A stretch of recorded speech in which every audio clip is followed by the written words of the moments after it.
Vamos começar te apresentando para a galera aí. Galerinha, hoje eu já separei algumas boas perguntas aqui que eu acredito que vai tirar a dúvida da maior parte das pessoas, mas vocês podem ir digitando no chat que eu vou selecionando e no final, depois que o Gabriel já tiver sido metralhado aqui com as perguntas, vai fazer mais pergunta para ele, beleza? Gabriel, você tem hora para você ir embora? Não, Então tá bom. Então não tem hora pro Gabriel ir embora, então nós podemos arrebentar ele de pergunta. vamos O, lá, tô o- aqui o para isso. Gabriel, o Gabriel é gestor da RX, ele é sócio lá. Queria que você se apresentasse de maneira mais profunda aí, Gabriel, para o pessoal te conhecer bem. Claro. Bom, como você falou, né, sou sócio, membro do Comitê de Investimentos e diretor de gestão aqui da TRX. Estou na TRX há 10 anos já, né, na história inteira aqui do TRX F11, que é de longe nosso maior carro-chefe, né? É, então, enfim, tô à disposição aqui, tenho 20 anos aí de história de mercado financeiro, né? Sempre trabalhei com gestão de recursos, e nos últimos 10 anos mais focado na gestão de recursos de imóveis, né? Porque a TRX é uma casa com DNA imobiliário, né? Antes de ser uma gestora de recursos, a TRX era uma desenvolvedora imobiliária, né? Então, a gente veio Ó. do imobiliário para o mercado de capitais e não o contrário. Então, acho que é isso, cara. Então, eu tô Top aqui à demais. Quero te disposição. agradecer aí, a gente é sempre muito honrado aí com os gestores. A gente entrevistou poucos até agora, mas se Deus quiser, esse número vai aumentando e a frequência também vai aumentar, quando você fica já convidado para vir aí outras vezes. Mas muito obrigado mesmo por me dar essa oportunidade aí, tirar as dúvidas da galera. Acredito que vai ser bem legal aqui. E é bom também, né, que o gestor se mostre aí para os cotistas. Acho que o mercado de fundo imobiliário ele é muito batido por todo mundo, inclusive Uhum, por quem investe em fundo imobiliário. E eu acredito que essa proximidade do gestor, quanto mais próximo o gestor estiver dos seus cotistas, assim, através de lives que vocês fazem, enfim, qualquer tipo de evento que você for promovido para poder se comunicar com o cotista, vai ser bom demais, porque eu acredito que essa indústria vai crescer muito. E a gente precisa do pessoal que é o tiozão do imóvel, o tiozão que investe em lotes lá, que começa a ir para os fundos imobiliários, mas a gente precisa de um pessoal leigo, assim, mais próximo do gestor, justamente para poder transformar a equipe, beleza? Só me beleza. confirma, galera, vocês estão me escutando bem? Vocês estão escutando o Gabriel bem? Está tudo certo? Tá tudo ok? Deu uma travadinha aqui no meio, mas acho que agora já tá Beleza. tudo certo, né? Então fechou, então fechou. Vamos embora então. Agora eu mudei até de cidade, Gabriel, para não dar travada na live. Agora eu tô É? embarigado, mas vai para travar a live, viu? Vamos lá, Você- vamos começar. Vou começar com uma pergunta bem genérica, ô Gabriel, e você pode gastar o tempo que for para responder aí, tá? Uhum, É, TRX F11, né? Ele é um hedge fund, então é um fundo multi-estratégia. A galera tinha isso. muito medo dos hedge funds, porque eles pensavam que os hedge funds eram como se fosse uma evolução dos FOFs, né? Então não entendiam muito bem as estratégias do hedge fund, enfim.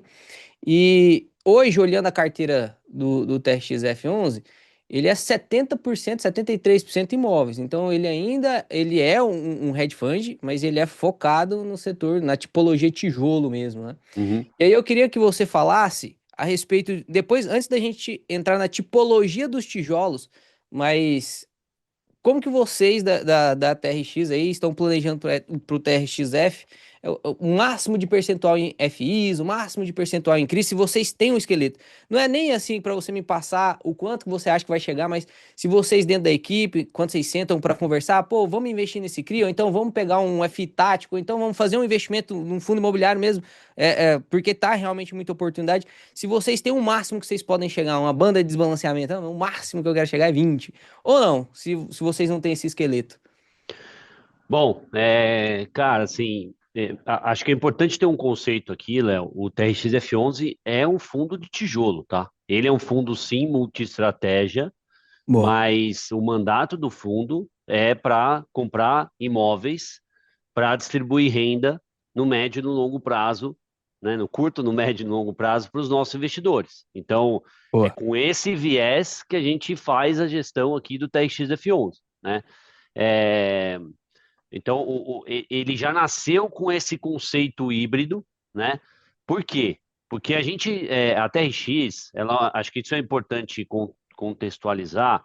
A TRX, ela é uma gestora que foi fundada em 2007.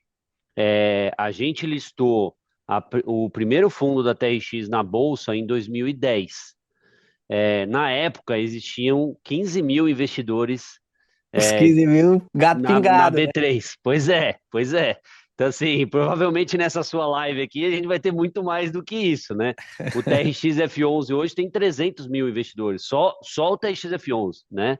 Com o mercado de FIIs hoje tem 3 milhões de investidores. Então, era isso, era mato, né? Na época que a gente listou o primeiro fundo, a gente é uma das precursoras desse mercado. Então, cara, a gente viveu isso na pele, né? A gente teve fundos segmentados numa fase anterior da TRX. A gente listou lá em 2010 nosso primeiro fundo de logística, que por sinal ainda até existe, né? Hoje é o fundo de logística do BTG, o BTLG. A gente listou fundo industrial, fundo de varejo, enfim, tivemos fundo de crédito. A gente, em algum momento ali em 2015 e 2016, a gente tinha mais de 30 veículos sob gestão. E o que aconteceu para a gente, como uma gestora de nicho, né, que não de nicho independente, ou seja, eu não estou vinculada a nenhuma outra gestora que tem outros produtos, né? A TX é Uhum. focada em fundos imobiliários, só. A gente não é uma gestora que tem um fundo multimercado, fundo de ações, FDIC, FIP, enfim, a gente é uma gestora hoje de fundos imobiliários, né? E com esse posicionamento, a nossa visão, já tendo testado, né, a opção, a outra opção que teria, que era ter vários fundos segmentados, é que para gestoras como a gente, é melhor você ter um grande fundo bem diversificado, com bons imóveis, com bons inquilinos, porque você, em momentos de crise, você consegue ter mais resiliência, né? O que aconteceu na TRX lá no passado? Quando a gente tinha vários fundos, ou vários, né, veículos de investimento, como eu disse aqui, mais de 30, quando veio a primeira crise, ou quando veio uma crise realmente forte, vários desses fundos a gente sofreu vacância, o que é normal, né, num ciclo imobiliário. E aí, com isso, cara, os fundos, assim, praticamente não tiveram mais opções de existir, né? Porque, assim, fundo imobiliário, né? Você sabe melhor do que ninguém, né? O seu canal aqui é sobre dividendos, é renda, né? É Sim. renda. E quando a renda para, assim, se a gente sofre uma vacância aqui no fundo de 20% e a nossa renda cai 20%, a cota provavelmente vai cair 20%. Ou seja, é como se aquele imóvel que ficou vago, ele não valesse mais nada, né? Sim. E, cara, depois para isso voltar, enfim, é, assim, é doloroso, né? Quando você chega nessa vacância de 20, 30%, enfim. Então, o que a gente aprendeu fazendo na prática é que faz mais sentido para gestoras como a gente ter um fundo híbrido, é, em que eu posso comprar os mais diversos tipos de imóveis, né? Desde que sejam boas operações imobiliárias. Com esse viés, cara, de que eu preciso distribuir renda no longo prazo para o meu investidor, é um fundo que não tem prazo indeterminado. Se surgir uma boa operação imobiliária, a gente vai direcionar para o TRX-F11, né? Acho que é importante ter esse conceito. Hoje na TRX, a gente não tem dúvida de qual fundo a gente vai acessar na hora que chega uma operação imobiliária boa aqui. Ou ela serve para o TRX-F11 ou ela não serve para o TRX. Esse é nosso posicionamento desde 2019, quando a gente listou o fundo. Então, foi com essa cabeça, lá em 2019, quando poucos fundos híbridos de verdade existiam, que a gente listou o TXF11, e que, né, nesses últimos 6 anos e meio aí, a gente tem entregado tanto um crescimento quanto um retorno diferenciado. É, eu não sei se a gente consegue compartilhar a tela aqui, Léo. Consegue. Deixa eu só você pedir aí que. Aí, boa. Pedir. Perfeito. Boa. Já vai aparecer aí pra você. Já pode compartilhar.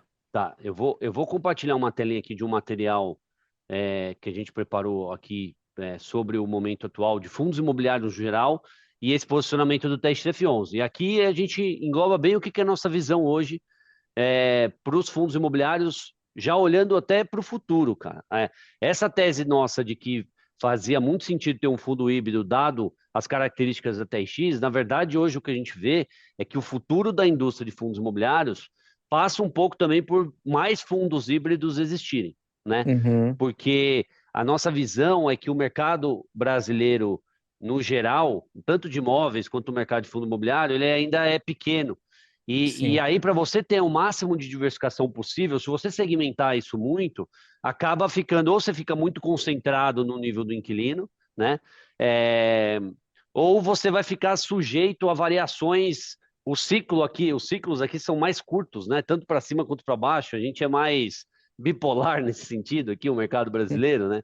Então, isso faz com que você tenha mais volatilidade. O TRXF11 tem entregado um resultado diferente, com menor volatilidade do que os pares, não o contrário, né?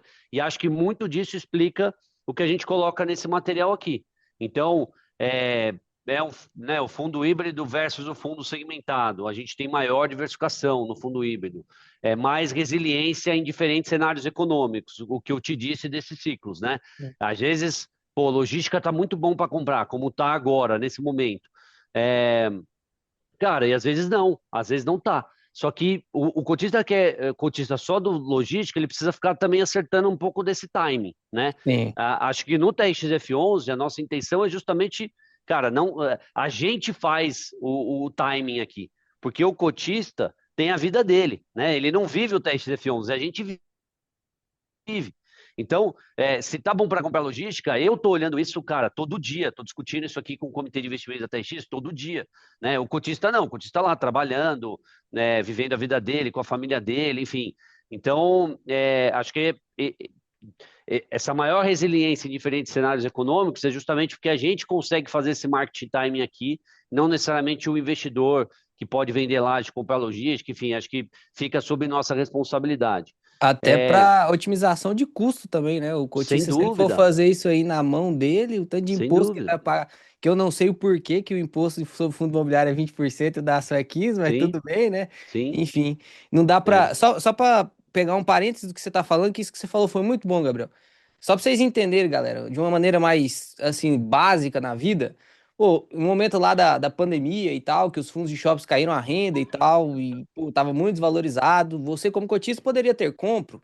O gestor, e no caso o Gabriel e a equipe de gestão da TRX, o que eles estão dizendo é, no Brasil, como não dá para ter um Prologues, como não dá para ter um fundo, um rate de, sei lá, 100 bilhões de patrimônio, não por enquanto, eles Uhum. precisam de muitos tipos de imóveis para conseguir diversificar. E aí, muitas vezes, ele vai perder uma oportunidade só porque ele é só de logística, ele não consegue comprar o shopping agora.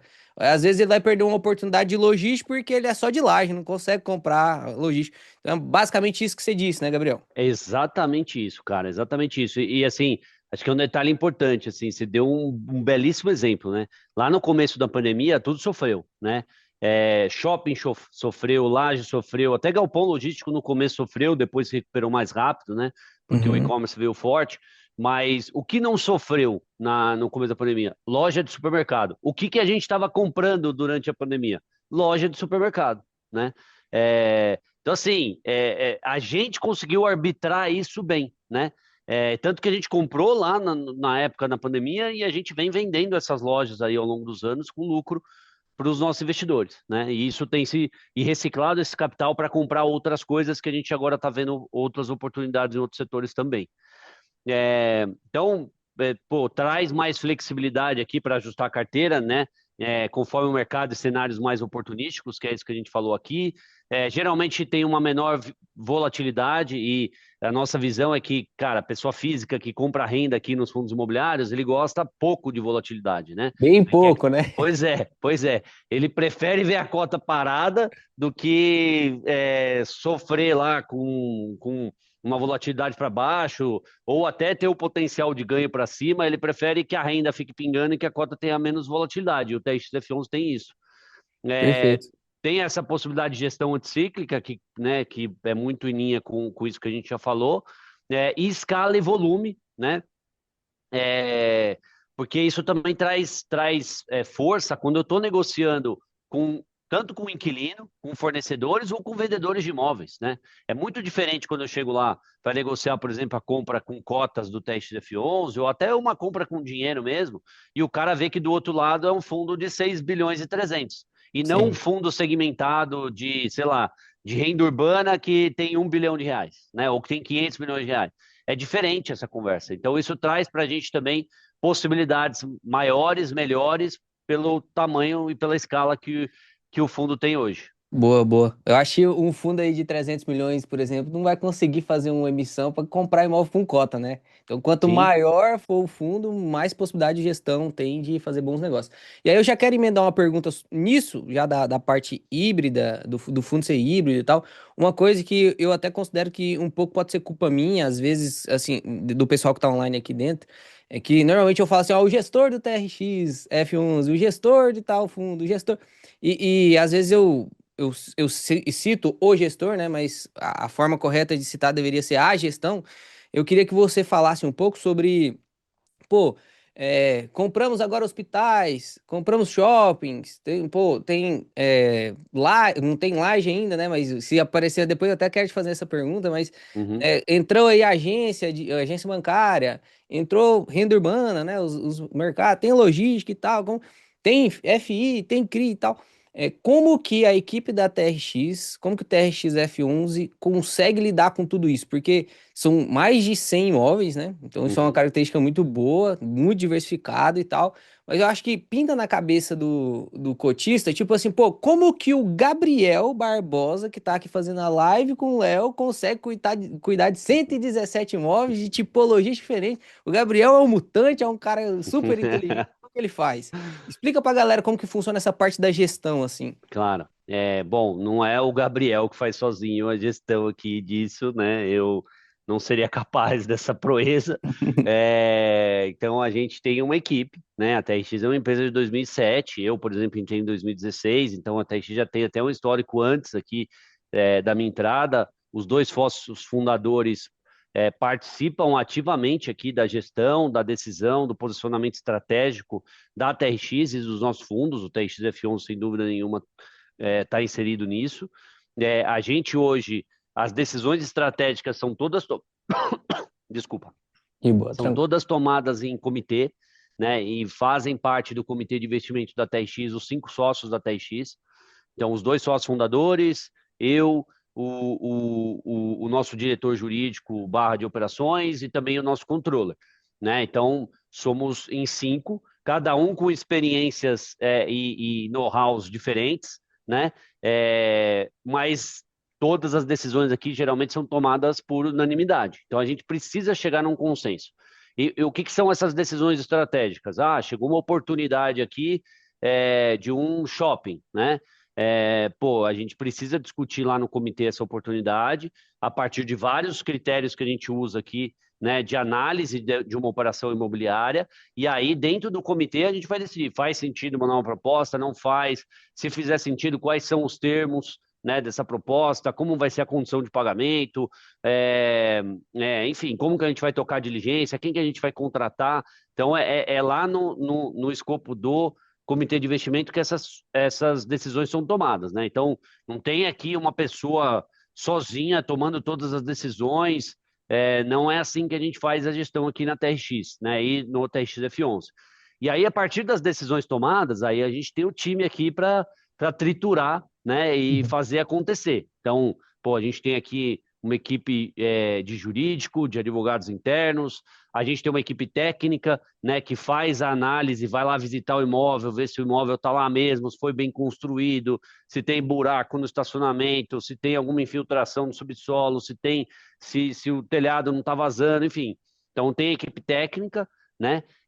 Tem a equipe de gestão, que aí tem desde a gestão imobiliária em si, que é a pessoa que faz o relacionamento com o inquilino, que negocia, né? Na ponta ali com o vendedor, a compra e venda do imóvel, quais são as condições, até a equipe mais de gestão mais financeira, né? Essas duas equipes respondendo para mim. Então, que faz análise financeira mesmo da operação, quanto que vai entregar de cap rate, qual que é o impacto do fundo, se a gente vai precisar estruturar uma oferta ou não, se a gente vai precisar fazer uma captação aqui com securitização de recebíveis, enfim. Então, cara, é toda uma equipe, né? Que ajuda nesse dia a dia.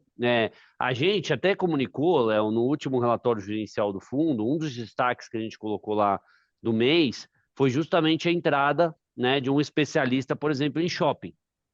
Né? A TRX é uma empresa de 2007, né? Então, assim, a gente aqui atrás aqui de mim, você pode ver, tudo isso aqui é o que a gente chama de tombstones, né? Que são troféus que você faz a partir do momento que você fecha uma operação. Então, por exemplo, tem uma aqui da Ambev aqui, ó, que isso aqui, cara, Uhum. é de muito tempo atrás, né? É, então a gente tem expertise aqui, pô, a gente já fez muito call center, a gente já fez galpão logístico, a gente já fez prédio, a gente já fez loja, enfim, já fizemos self-storage, né? Já fizemos uma série de tipos de ativos. Então a gente tem conhecimento amplo, né, de vários tipos de ativos. Geralmente, assim, onde a gente tem maior destaque ao longo da história da TX são justamente essas grandes operações com grandes empresas em contratos de longo prazo, né? Então, são nessas operações onde a gente consegue, né, e na história do TXF11, foi onde a gente conseguiu originar mais negócio, tanto na história do TXF11 quanto na história da TX. É, então, o shopping era algo que fugia um pouco do nosso know-how, vamos dizer assim. A gente já vinha fazendo investimento através de fundos terceiros há algum tempo, porque a gente gosta do setor, acha que traz resiliência e uma diversificação importante aqui para a carteira do fundo, mas é algo que no dia a dia a gente tinha sim uma deficiência aqui no nosso time, né? Porque não foi algo que a gente fez investimento ao longo da história da TX. Então, o que a gente fez? Fomos lá buscar um especialista de shoppings que trabalhou mais de 11 anos no Iguatemi, né, que é uma das empresas referência de shopping aqui no Brasil, e hoje é o cara aqui especialista em tocar essa parte de shopping. Então, quando chega agora uma operação imobiliária de shopping aqui para a gente analisar, é ele que vai tocar lá tanto a negociação, né, do ponto de vista lá de condição de pagamento, qual é o preço, etc., quanto a análise daquele ativo específico para trazer aqui, né, para mim, para eu conduzir essa conversa lá no comitê, né, se essa operação vai fazer sentido para o fundo ou não. Então, foi uma resposta longa aqui, Não, mas tudo foi isso boa para demais. dizer, Foi para boa dizer, demais porque a galera é, pensa que aquela taxa de administração que eles pagam, né? O fundo paga é só pro Gabriel, é só pro Gabriel. Mas não, as equipes de gestão, elas são muito mais do que só o gestor que fala lá, é só o cara que escreve o relatório, sim. enfim. Então, é só A pra gente galera entender. aparece mais, né? A gente é um pouco aparecido, mas no final das contas, quem está triturando aqui junto com a gente, cara, assim, é tão importante quanto a gente, é isso. É um Ó, time, hoje a TRX é um time aqui com 35 pessoas, né? Que respira TRX F11 24/7. só, É só isso, isso o tempo todo no é almoço e na isso, janta, né? é isso aí. Então tá. Vamos passar uma outra pergunta. Essa pergunta é muito boa, hein? E essa aqui vai demorar também pra você responder. Mas acredito que isso aqui vai tirar muito campo nebuloso, assim, não só da cabeça, não, e também não só do TRX F11. Eu vou te usar como um gestor para poder justamente explicar isso e a galera levar isso para a vida inteira. Como que um leigo, imagina um leigo, o cara que vai comprar a primeira cotinha dele, ele vai comprar o TRX F11. Como que o leigo, se você tivesse sentado com ele tomando um cafezinho, falar assim, ó, como que você tem que olhar para ver se a compra que o gestor está fazendo é boa ou não? Porque a maior parte das pessoas, e eu sei que isso é complexo, você daria uma aula aqui de umas 3 horas para explicar isso. Uhum, uhum, Até porque a gestão tá junta para poder fazer. Mas eu quero que você. Porque você citou o cap rate, e muita gente é focada demais no cap rate. Então, foi lá, fez uma negociação aí recente do TRX F11. Eu não me lembro, porque vocês soltaram o fato. Eu lembro que eu fiz uma live com os alunos e a gente foi uhum. ler todos os fatos relevantes da TRX desde o ano passado. Nós ficamos 2 horas lendo só fato relevante. Então, tem vários fatos relevantes. Eu vou pegar um valor aqui, mas enfim, nem que Uhum, seja, não é do fato relevante sim, enfim, nem da compra. Mas imagina que o TRX fez uma compra de um hospital e o cap rate é de, sei lá, 7, 8%. O uhum. que que a galera precisa olhar se basta, né? Porque esse indicador ele é importante, não tem como a gente falar que ele não é importante, mas se basta apenas ele. É como se fosse só o dividendo yield do fundo imobiliário é o único indicador que o leigo olha, né? Então, o cap rate, quando o cara vai dando uma avançadinha, ele fala assim: ah, então vou olhar o cap rate, que não é a mesma coisa do dividendo, mas eu queria que você falasse um pouco mais sobre. Pô, não é só isso que a gente olha, né? Não é só isso que o leigo deve olhar, não é só o cap rate. A gente está olhando muito mais do que o cap rate, né? O potencial de lucro, a destravar. Meio que você desse uma palhinha de como que a equipe de vocês faz um valuation para a compra do imóvel. Não sei se ficou clara a pergunta, se não ficar depois. Claro, não, ficou claríssimo, cara. Assim, a gente tem aqui critérios bem definidos para definir o que que é, né, uma boa oportunidade imobiliária para o TXF11. Então, na hora que chega aqui uma oportunidade, não é que assim, a gente tem opiniões sem embasamento, né? Para cada oportunidade que chega, a gente vai lá discutir, essa oportunidade é boa, não é? Vamos pagar cap de 9? Não é assim que funciona, né? Uhum. É um processo, cara, né? Que foi definido ao longo de, a TX tem quase 20 anos de história, né? Então, assim, a gente vai olhar a qualidade do imóvel, né? Assim, cara, a gente aqui compra imóveis, né? A gente não compra um contrato de locação. Então, se você olhar só o dividend yield, no final das contas, você está comprando aquele contrato, Sim. né? Só que eu não estou dando dívida para o locatário, eu estou locando para ele um imóvel, e que depois ele precisa me devolver, e locatários vêm e vão, e eu tenho que estar muito seguro na qualidade do imóvel. Quanto que eu estou pagando por metro quadrado daquele imóvel? Qual que é a flexibilidade de uso daquele imóvel, né? É, pô, se aquele inquilino sair, eu consigo locar para outro, o preço por aluguel que eu estou negociando lá está dentro do valor de mercado, está abaixo, está acima. É, tem as características do contrato de locação em si, esse contrato me traz garantia ou não, a localização desse imóvel, ele está dentro, né, de uma localização que está se valorizando, né, tem potencial construtivo. Então, cara, assim, tem uma série de fatores que a gente analisa. Um desses fatores, por exemplo, é o valuation, né? E aí o valuation passa desde o valor que eu estou pagando por metro quadrado até o valor do dividend yield. Então, o cap rate, nesse caso, ele é um dos fatores entre um critério que a gente chama aqui de valuation, mas, cara, que representa um percentual, sei lá, de uns 15% da nota como um todo. O valuation representa 15%, só que o cap rate é um dos fatores dentro do valuation, entendeu? Sim. Além disso, a gente tem a localização, tem a qualidade do móvel, tem a qualidade do inquilino, tem a qualidade do contrato, né? Então, e depois a gente analisa as condições de pagamento e aí fecha esse bolo e aí sai uma nota da operação em si para a gente levar a comitê e ter um embasamento, né? Ah, esse imóvel tem uma nota, a gente usa, né, AAA até C, né? Esse imóvel tem uma nota A. Ah, nota A, geralmente a gente compra aqui, dado o prêmio da NTNB, geralmente a gente vai comprar um cap de, sei lá, 8,5, 9. Esse imóvel é AAA. Pô, AAA é o melhor que existe, ou seja, ele se enquadra em todos os critérios com notas muito boas, né? Localização, preço do metro quadrado que eu estou pagando, cap rate, contrato, inquilino, etc. Então aí eu posso ser mais agressivo no cap, posso pagar cap de 8. Ou não, ele é um imóvel mais tático, mas ele se enquadra dentro de, pô, tem uma oportunidade aqui de preço.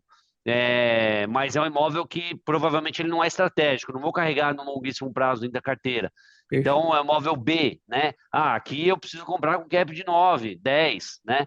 Então, é mais ou menos assim que a gente analisa o imóvel. Mas se fosse para dar uma recomendação para o leigo, Léo, eu não acho que o leigo, né, ele vai conseguir ler um fato relevante e ter todas essas informações, e conseguir comparar com outras. Porque, cara, de novo, né? A gente está falando aqui do investidor que, no final das contas, ele é um dentista, ele é um médico, ele é um professor, ele é um engenheiro, ele é um advogado. Cara, o cara tem a vida dele, né? A gente consegue fazer isso aqui e já é penoso. Eu já preciso de uma equipe grande, técnica, né? Para analisar todos esses critérios com minúcia. Cara, o cara não vai conseguir analisar isso. Então, a minha dica para o leigo é analisa a qualidade da gestão, né? Qual é o resultado que essa gestão está te entregando ao longo dos anos? É, essa gestão tem expertise, né? Pô, como que essa gestão está estruturada? É transparente? Como é que é o relatório gerencial? Enfim, como que o cara se posiciona? Ele está cumprindo aquilo que ele se posicionou? Cada vez mais, na nossa visão, os investidores de fundo imobiliário vão deixar de olhar para ativos específicos, como era antigamente. Antigamente, as pessoas compravam um fundo imobiliário porque ela tinha aquele imóvel, pô, que era O a imóvel referência. preferido, né? É isso, é isso. Cara, hoje em dia o gestor compra e vende o TXF11, é isso, né? A gente aqui é alocador de recurso, então eu preciso fazer a melhor alocação de recurso possível para gerar o máximo de valor possível para o meu investidor. Esse é o meu mandato, né? Então, se, pô, eu tenho imóvel aqui que a gente gosta muito, que a gente originou, que a gente negociou, que a gente desenvolveu, mas se chegar aqui um investidor que paga um preço que a gente acha que, pô, isso destrava valor, eu consigo reciclar capital, distribuir mais renda para o meu investidor e alocar isso numa coisa que vai trazer valor também, pô, a gente vai vender, né? Não tem nenhum imóvel aqui no fundo que a gente não venda num preço certo, né? Boa. Aí É, você já até emendou a próxima pergunta que eu ia fazer. Aproveitando para a gente ir seguindo um raciocínio. É, hoje está com 117 imóveis, se não me engano. Pode me corrigir se eu estiver errado. 117 imóveis. Vocês pensam em fazer reciclagens? Porque hoje, nesse cenário de aquisição que está acontecendo no mercado dos fundos imobiliários em geral, grande parte dos fundos imobiliários que estão fazendo boas alocações, boas emissões, nesse momento de taxa de juros tão alto, com os PVP dos fundos imobiliários amassado ainda, estão aham, fazendo emissão e comprando imóvel por cota, certo? uhum, Inclusive o uhum, TRX fez aí uma emissão gigantesca, absurda, e tá comprando alguns imóveis por cota. E aí, eu quero, dessa informação, eu quero tirar duas perguntas. Para a primeira, dentro desse bolo de coisas que vão sendo compradas, algumas coisas são compradas com imóveis, como você mesmo falou, AAA, tem alguns que são A, né? Tem uns B, enfim. Como que é esse processo de reciclagem do TRX? Vocês têm, assim, eu já até sei a resposta, né? Mas vou perguntar para você conseguir responder para os uhum, cotistas. Vocês têm algumas prioridades de venda? Não, a gente vai vender primeiro as agências que a gente comprou. Não, a gente vai vender primeiro, o nosso foco de venda é o imóvel de renda urbana e tal, que, pô, a gente não queria adquirir tanto assim, mas era uma boa oportunidade naquele momento, então a gente adquiriu para poder fazer venda depois, que é o que vem acontecendo desde 2020, né? Enfim. uhum. Mas eu queria que você falasse sobre esse potencial que a grande parte assim, dos investidores em geral de fundos imobiliários, eles estão olhando só para a renda recorrente. Pega lá a receita imobiliária, divide pelo número de cotas e vê a receita recorrente que o imóvel pode pagar e Uhum, não olha a possibilidade de ganho de capital, né? Inclusive, até falo que fundo imobiliário às vezes não repassa a inflação, porque não leva em consideração esse ganho de capital que é distribuído. Mas eu queria que você jogasse essa explicação para reciclagem de portfólio, o que que vocês pretendem vender, como que é que vocês, porque vocês são bem ativos, como que vocês fazem, assim, e se vocês têm algum tipo de esqueleto, ou se só espera a oportunidade, ou vocês são ativamente buscando oportunidade de venda também, como que vocês fazem? legal. Eu vou apresentar aqui de novo um slide, tá? Para Boa, embasar aqui mete a bronca. conversa. Assim, hoje a gente tem, só corrigindo, a gente tem 122 imóveis, tá, Léo? Então, a gente compra 122. muito imóvel. Vocês estão temos, comprando temos, demais, não tá dando tempo é, de atualizar. temos um pouquinho mais. Cara, assim, dizer que fundo imobiliário não repassa a inflação, É é, complicado, né? pelo menos com o TXF11 é bastante injusto, né? E esse gráfico aqui mostra isso, assim, é dado, né? Dado de 6 anos de histórico do fundo. O fundo, no primeiro ano de história, distribuiu R$ 7,22. No último ano de história completo, né, o TXF1 sempre faz aniversário em outubro, o fundo distribuiu R$ 13,31. Foi um crescimento de mais de 80% contra 40% do IPCA. Ou seja, a gente distribuiu o IPCA a mais, ou cresceu o dividendo aqui 2 vezes o IPCA. Né? Não é que a gente acompanhou o IPCA nesse período, a gente cresceu 2 vezes. Como que a gente fez isso? Comprando e vendendo imóveis, gestão ativa, alocação eficiente de capital. Então, isso aqui faz parte de alavancagem. Sei que a gente vai conversar um pouquinho mais sobre isso, né, ao longo aqui da nossa conversa. Sempre tem esse assunto no TXF, faz parte. Mas é isso, assim, olha o quanto que a renda cresceu nesse período de 6 anos, né? E não foi assim para cima e para baixo, não. Todo ano a gente cresceu acima da inflação, todo ano. Então, pô, do primeiro aniversário para o segundo, a inflação foi alta pra caramba, 10%, né? O fundo cresceu o dividendo 17%. É, pô, no segundo ano ali, na transição do segundo para o terceiro ano, cresceu 6%, o fundo cresceu 20% o dividendo. Então, cara, assim, a gente continua, e nesse período, Léo, assim, não foi que a gente fez isso também parado, né? Cara, o fundo em novembro de 19, ele tinha R$ 200 milhões, hoje ele tem 6.300. Então a gente fez isso com o fundo crescendo, né? Se multiplicando. No ano passado o fundo triplicou de tamanho, né? É, Então, assim, tudo isso só foi possível, cara, porque a gente faz uma gestão ativa sim. E aí, respondendo diretamente a sua pergunta, a gente tem sim imóveis que, cara, que a gente compra que são táticos, né? Nem sempre a gente consegue comprar, assim, é uma ilusão muito grande do cotista achar que a gente vai achar um imóvel aqui na Faria Lima que pague um cap rate de 11%, que está alocado 12, num 12, né? Os contrato caras os cara querem 14,75 agora, que é a Selic.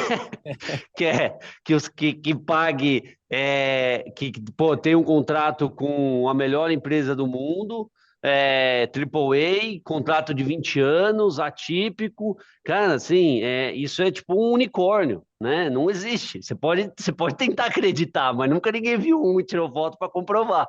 Né? Então a gente está o tempo todo, cara, assim, arbitrando o preço, né, entre pô, o que a gente consegue viabilizar versus o que dá para fazer do ponto de vista de estrutura de capital versus as condições de mercado, né?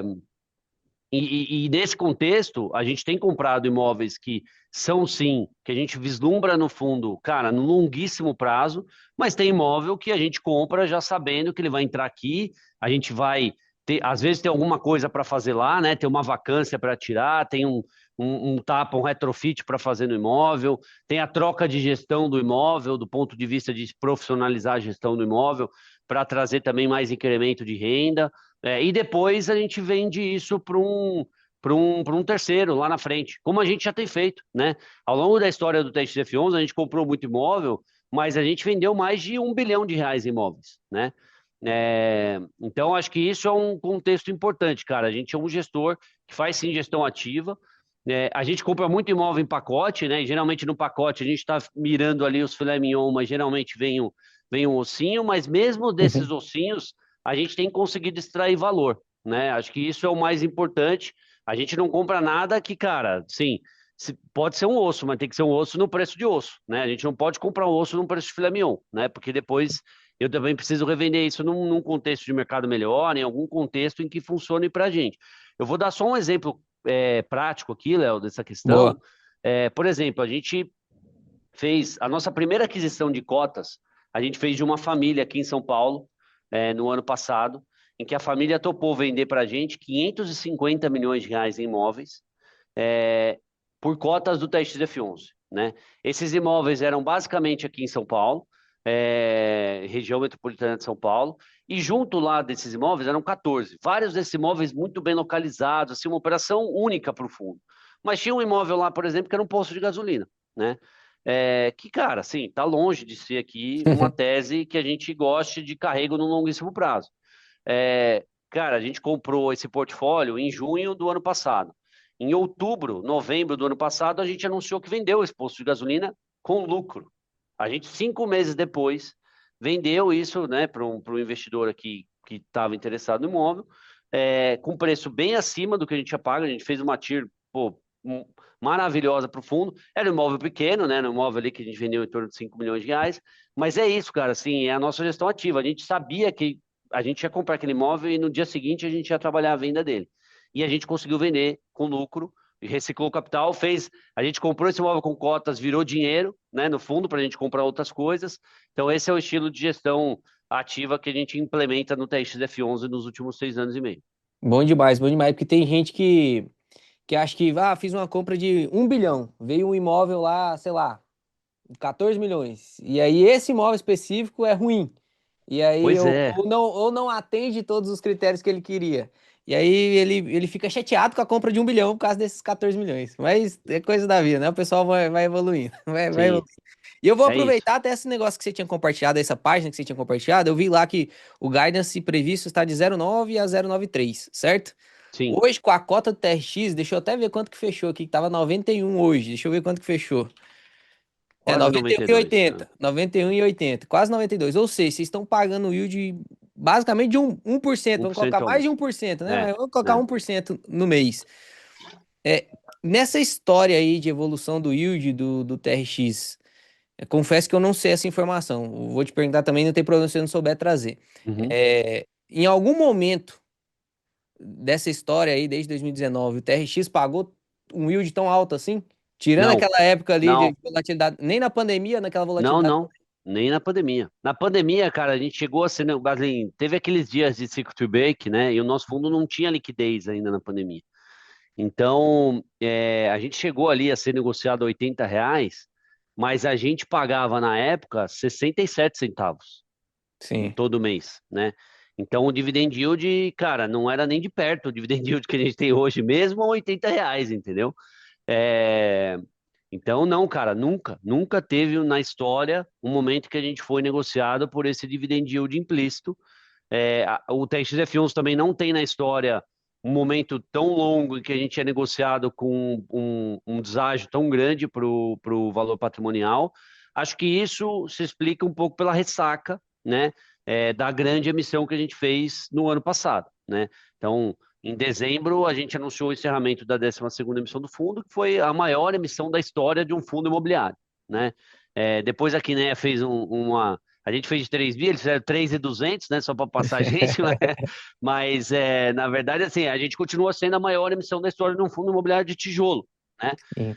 Porque o da Kinea foi lá no KNCR.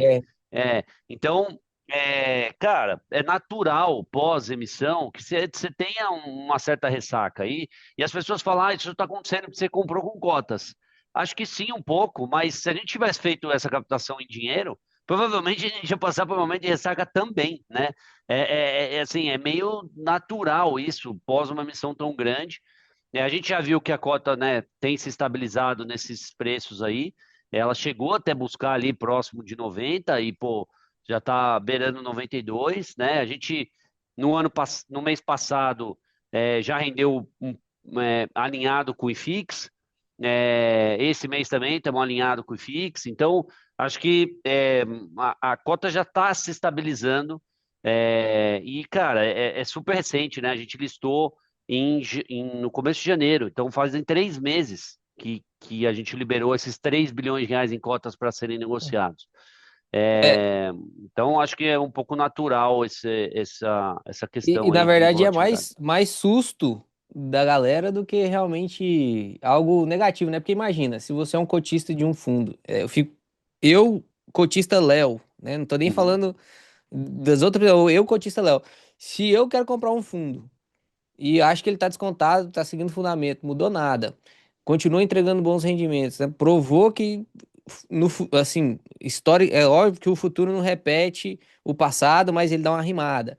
uhum. E ele tá descontado por mais tempo, eu quero que vocês emitam cota mesmo, pro pessoal vender mesmo e ficar mais tempo barato, né? Eu sei que os gestores não gostam disso, mas nós que somos cotista inteligente, o cara que é cotista de bom senso, ele vai preferir que realmente tenha essa ressaca aí pra ter mais tempo de comprar, né? Porque não é todo mundo que tem muito dinheiro em caixa, né? É, Mas, eu falo que nesse caso, cara, eu aqui fico dividido em três posições, né? Então, assim, como empresário, sócio da TRX, para mim é muito ruim a cota descontada, né? Porque a gente cobra a nossa taxa de administração sobre o valor de mercado, não é sobre o sim. valor patrimonial, né? Então, eu quero que Inclusive, essa muito cota bom isso. Pois é, eu quero que essa cota valha o máximo possível, né? Como empresário aqui. O TRX está sendo negociado 10% de desconto para o patrimonial, é no mínimo 10% a menos de receita que a gente faz aqui pela nossa taxa de gestão, né? Aí tem eu como gestor. Pô, eu como gestor, né, quero que, né, o fundo que eu faço gestão seja o mais valorizado possível, né? Pô, eu como Até pro gestor, eu reconhecimento, né, e tal, né, pelo bom Exatamente, trabalho. exatamente. Eu, como empresa, a gente sempre se vangloriou muito em relação a isso do TXF. Mesmo em momentos de grande volatilidade no mercado, com vários fundos negociando com desconto, o TXF nunca teve. Tanto que a gente, cara, em 6 anos de fundo, fez 12 emissões, né? Praticamente uma média aí de uma a cada 6 meses, porque a gente sempre tinha a cota ali negociando ou no patrimonial ou acima. É, e eu, como pessoa física, investidor, adoro comprar o TXF11 nesse preço, né? Então, assim, continuo comprando. É de longe a minha maior posição, né? Tô totalmente alinhado aqui. Deveria até ter menos, porque eu já tenho uma exposição grande ao fundo indiretamente como empresário, né? Como sócio. Sim. Então, assim, do ponto de vista de gestão de risco aqui da minha carteira pessoal, eu deveria ter menos, mas, cara, não consigo, né? Eu vendo o preço do custo, o preço do fundo nesse patamar, cara, para mim é, é, é, pô, é Assimétrico, né? A palavra melhor muito é bom comprar assimetria. mais, é isso. E aí, cara, acho que vale também um ponto interessante, que acho que mais pessoas estão vendo isso, né? A gente terminou é, 2025 com 220 mil investidores, mais ou menos. A gente está muito próximo de terminar abril com 320 mil investidores, ou seja, em 4 meses o fundo ganhou quase 100 mil investidores. A gente aumentou em quase 50% a base de cotistas, né? Cara, isso só está acontecendo porque tem muita gente vendo que o fundo Tá está valendo a pena descontado, né? comprar, né? Então, acho que é isso, assim, a Boa. gente é, assim, gostaria que o fundo se valorizasse, né, como gestor, etc., mas eu, como pessoa física, estou gostando de comprar nesses preços, Deixa que eu está até te fazer diminuindo o meu preço médio. uma pergunta rápida, assim, já. Na verdade, duas perguntas rápidas, pra gente ir para aquela segunda pergunta que ficou para trás lá. Vocês pensam em fazer recompra de cotas nesse preço? O TRX, pensa em fazer recompra do TRXF nesse Cara, preço? esse é um dilema grande que a gente tem aqui. A gente já foi provocado nisso por outros investidores, inclusive investidores institucionais. A gente tem essa autorização pelo regulamento, né, do fundo de fazer recompra, mas, cara, é um dilema grande, porque, assim, hoje caixa, né, ter dinheiro em caixa é tão escasso, Vale muito, né? Pois é, então, cara, se eu comprar a cota do TXF11, eu preciso cancelar a cota, né? É como se eu gastasse esse dinheiro e ele meio que desaparecesse, né? Do caixa do fundo. Se a gente tivesse a oportunidade de comprar e lá no futuro vender, né, com valorização, pô, faria isso sem dúvida nenhuma, né? Até pela liquidez que o fundo tem, enfim, daí isso traria muita tranquilidade para a gente. Agora, cara, fazer isso para cancelar as cotas, dado o tanto de oportunidade que a gente tem no mercado aqui para fazer boas aquisições, a gente acha que não é o melhor uso do caixa do fundo hoje. Boa, boa. E a segunda já que agora, né, o pessoal pergunta muito sobre recompra e tal, enfim, vocês têm um caixa que não querem usar para recompra. Qual que é o projeto? Você meio que já respondeu, né? Mas eu vou usar essa deixa para entrar na alavancagem. Qual que é o projeto desse caixa de vocês? Vocês pensam em quitar a alavancagem que vocês têm hoje, a bruta? Ou vocês pensam em manter isso em caixa para aproveitar de mais oportunidade? Porque uma coisa que a galera tem, assim, que ecoa no mundo dos investimentos dos fundos imobiliários aí Uhum, em geral, né? Não é só no TRX, não. O TRXF, ele fala muito sobre isso, porque vocês realmente são bem alavancados. Não, não que seja ruim isso, né? A gente vai entrar nessa discussão, mas qual que é o plano de vocês para quitar a alavancagem, para amortizar a alavancagem? Se vocês vão usar caixa para isso, porque a gente consegue ver lá no relatório, juntando a alavancagem total mesmo, assim, daria uns 23% no TRX, F, uhum, e no B lá vai dar uns 42%, né? Mas enfim, pegando tudo lá vai dar uns 25%. E uhum, a uhum, líquida cai para uns 10, 9, uhum, 9, 10. uhum, Vocês pensam em usar o caixa para liquidar essa alavancagem? E aí, como hoje vocês conseguem fazer captações e comprar imóveis com cotas, que é o jeito mais lindo de comprar, né? Que você coloca o imóvel para dentro, deixa a cota barata pro cotista e não uhum. aumentou a alavancagem. Você está diversificando, aumentando cap rate, é bom demais para nós que é cotista, isso é bom demais. Mas o que eu quero que você fale sobre qual que é esse projeto com caixa, se é investimento, se é quitar alavancagem, você já respondeu que não é recompra, e aí depois a gente vai entrar um pouquinho mais nessa parte da alavancagem especificamente. Claro. Assim, de novo, acho que é essa questão de ter muita oportunidade, né? E o caixa ser um recurso muito escasso, né? No mercado americano, eles dizem que nesses momentos cash is king, né? Ou seja, quer dizer, cara, que se você tiver grana é mais importante às vezes do que propriamente um ativo, enfim, dado o contexto que a gente tem de mercado, né? O quanto que custa você ter esse dinheiro no caixa do fundo, né? É, assim, a gente hoje, Léo, não tem essa previsão de pré-pagar nenhuma dívida, principalmente as dívidas que a gente tem em PCA, né? Mas a gente introduziu mais recentemente aqui no fundo, assim como a gente tem alguns imóveis que são táticos, a gente tem algumas alavancagens também táticas, né? Que viabilizaram a gente comprar alguns imóveis nesse contexto de mercado, que é um contexto que tem muita oportunidade, que a gente está vendo, assim, imóveis que, cara, não seriam negociados nesses preços, né? Num contexto de mercado mais normal, vamos dizer assim, e, cara, a gente fica basicamente sozinho negociando com o vendedor.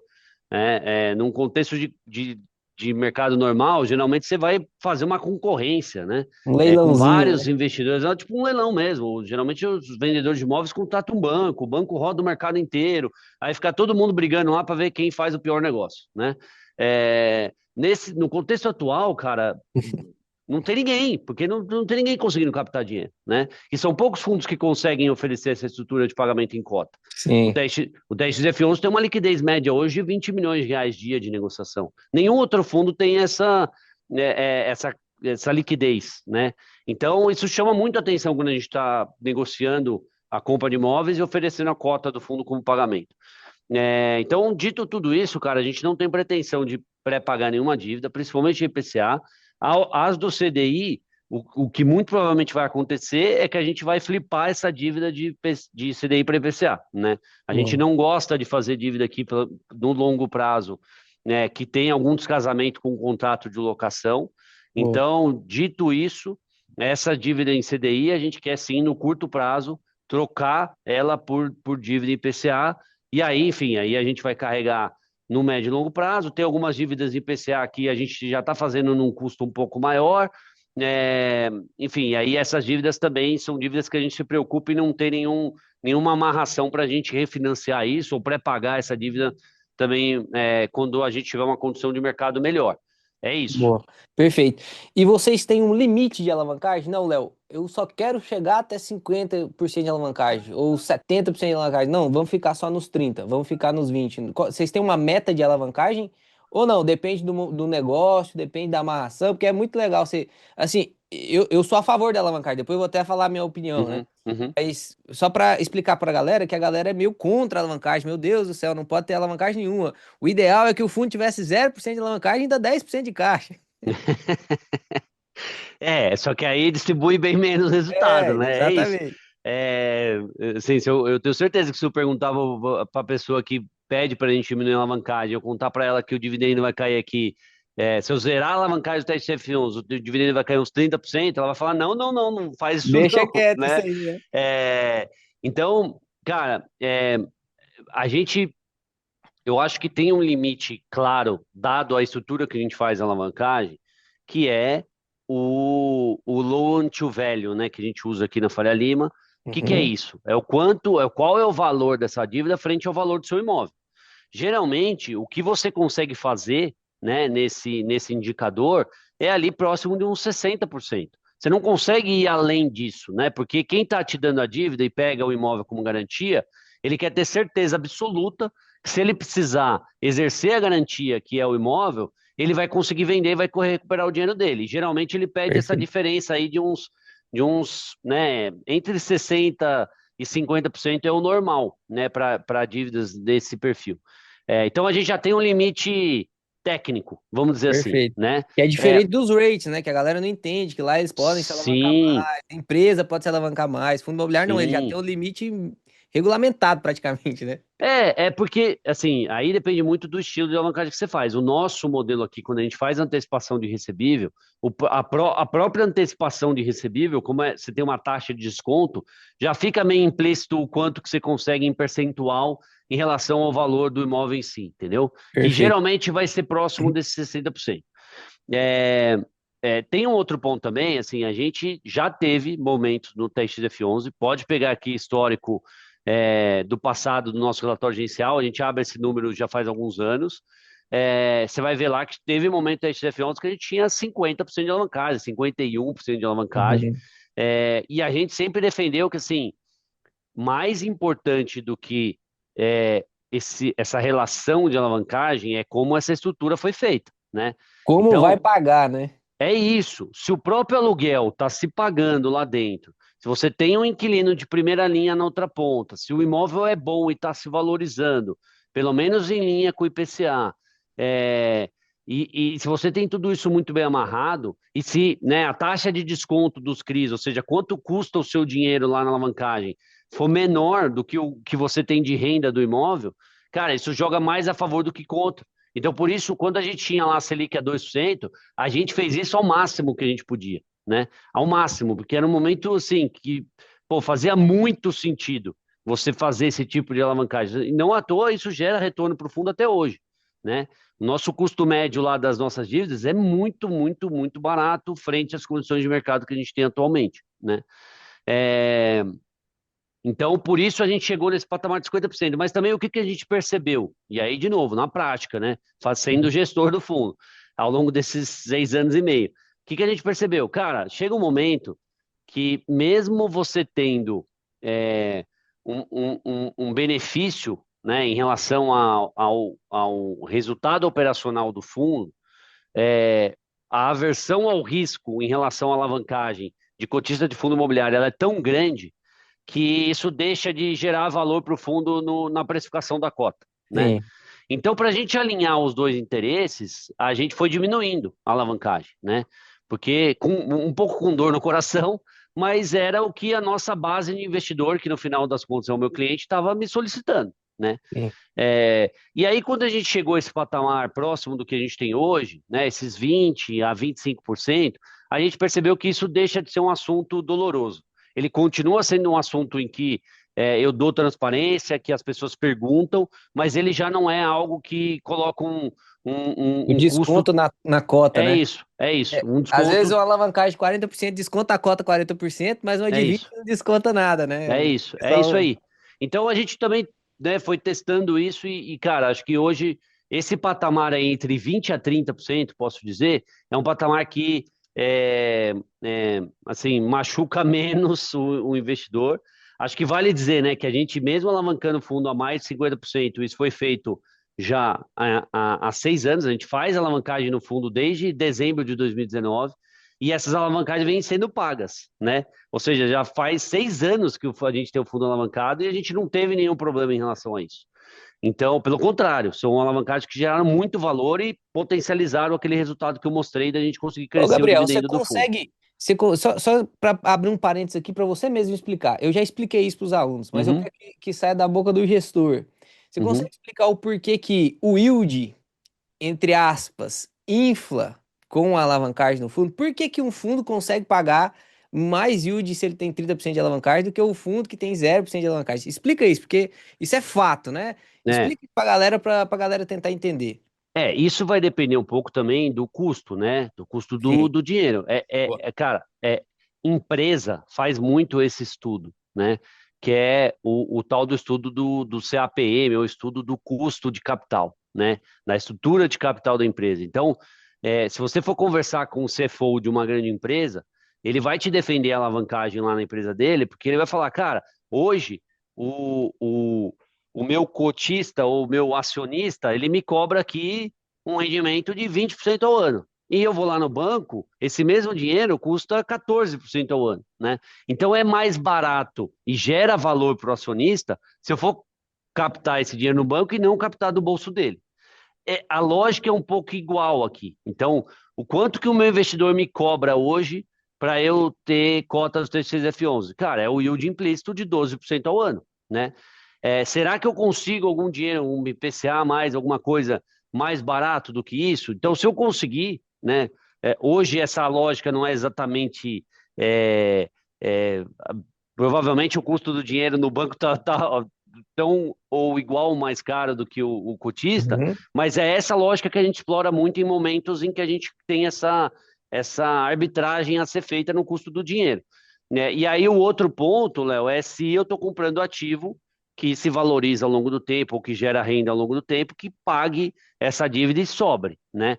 Como ao Perfeito. longo da história do TXF11 a gente conseguiu fazer isso, então a gente conseguiu incrementar o resultado do fundo, aí é uma lógica bem clara. Pô, eu estou tomando um dinheiro que no meu caixa aqui, ou no meu investimento rende, sei lá, 9%, 10% mais inflação, e ao mesmo tempo esse dinheiro me custa 5, 6% ao ano mais inflação.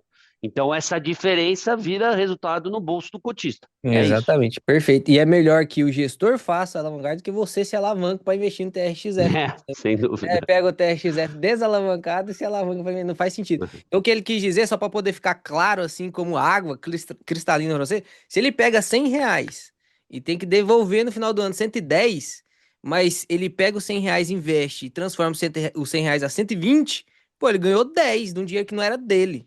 Esses R$ 10 vai pro bolso do cotista, né? Seja em lucro depois por venda do imóvel, seja em yield também, mas esse retorno total que uma coisa que a galera não vê em retorno de fundo imobiliário, como 95% do lucro é distribuído, a galera só olha o yield, né? Mas não olha a TIR dos móveis, que dos imóveis Sim, são vendidos, né? Eu costumo dizer que tem muita gente que investe em ação pensando que a ação sempre vai render mais do que o fundo imobiliário, e tem muito cotista de fundo imobiliário que faz TIR muito maior em fundo imobiliário do que desavisados em ação. Nem quero entrar nessa briga de ação e fundo imobiliário, não, que tem que ter os dois na carteira. Mas os fundos imobiliários, eles são muito batidos, né? Inclusive, o meu trabalho na internet é justamente para poder tentar mostrar o quão é bom essa classe, para que que ela serve, que também não é para todo mundo. Tem gente que precisa ter muito, tem gente que precisa ter pouco, mas enfim. Vamos passar para a próxima pergunta. Você quer um descanso agora, Gabriel? Ir no banheiro? não, Coisa? manda bala. Vamos lá, Manda bala? manda bala. Beleza. A outra que eu tinha separado aqui é. Hoje a gente vê a estrutura do TRX-F e a gente vê um TRX-B lá dentro. Uhum, Que é, é um fundo imobiliário, o fundo imobiliário TRX-F é um fundo imobiliário, e dentro do fundo imobiliário tem um outro fundo imobiliário da TRX, que é o TRX-B, que isso. foi uma estrutura que vocês criaram para poder fazer aquisição de alguns imóveis, né? Eu até tô Uhum, com um relatório aberto aqui, deixa eu ver até quais uhum. imóveis que estão lá dentro. Parará, ó, tem 7 lojas do Açaí, 3 lojas do Pão de Açúcar e 2 do Extra, certo? Qual que é a vantagem de você fazer isso e por que que essas compras que vocês fizeram, vocês não continuaram criando novos fundos para colocar dentro? Qual que foi essa estratégia assim, se o plano é fazer isso no futuro ou não, a compra direta? Por que da compra direta e por que não a compra indireta através de um fundo imobiliário sendo montado, entende? Entendi. Assim, o nosso posicionamento aqui na TRX, né, a partir do lançamento do TRX F11, ele foi muito claro no sentido de que a gente não queria ter mais do que um fundo para fazer aquisição de imóvel de tijolo para renda, né? Então, Uma é, premissa, né? Quando se tem essa foi premissa, uma não tem. premissa. É isso, assim, foi assim que a gente se posicionou. A ideia, cara, era que a gente se posicionasse como o REIT americano, né? Porque o REIT lá, ele é como se fosse uma empresa, e aí você tem todas as pessoas que estão embaixo do REIT trabalhando para ele, trabalhando só para ele, né? Sim. E não, pô, uma empresa que tem vários REITs sendo geridos, né, com Sim. segmentos diferentes. Então, o nosso posicionamento era esse, né? E aí, o que que aconteceu? Em 2020, a gente teve o evento da pandemia. E a gente tinha uma operação na mão, que a gente tinha assinado poucos dias antes da pandemia explodir aqui no Brasil, que era a aquisição de 40 lojas, era próximo de 43, no final a gente comprou 39, de 39 lojas do Grupo Pão de Açúcar. Né? Na época, Uhum. o Grupo Pão de Açúcar era Pão de Açúcar, Extra e Açaí. É, E, cara, para a gente era uma operação única, assim, pô, ia colocar a gente em evidência em relação a esse segmento específico, que era um segmento, assim, subdimensionado no universo de fundos imobiliários. E a gente, cara, quis porque quis colocar aquela operação de pé, mesmo naquele contexto dramático, né, dos primeiros meses ali da pandemia, março, abril, maio de 2020. Num primeiro momento, cara, isso foi muito difícil. Aí, quando o mercado começou a voltar, o que a gente tinha muita capacidade de captar dinheiro era com alavancagem, né? Porque os primeiros fundos a voltar na época foram os fundos de crédito e a Selic caiu, né? A Selic, que era próxima de 4,5% ali antes da pandemia, foi a 2% durante a pandemia. Uhum. Então, você teve um apetite por crédito que voltou muito antes do apetite por equity, né? Principalmente no tijolo.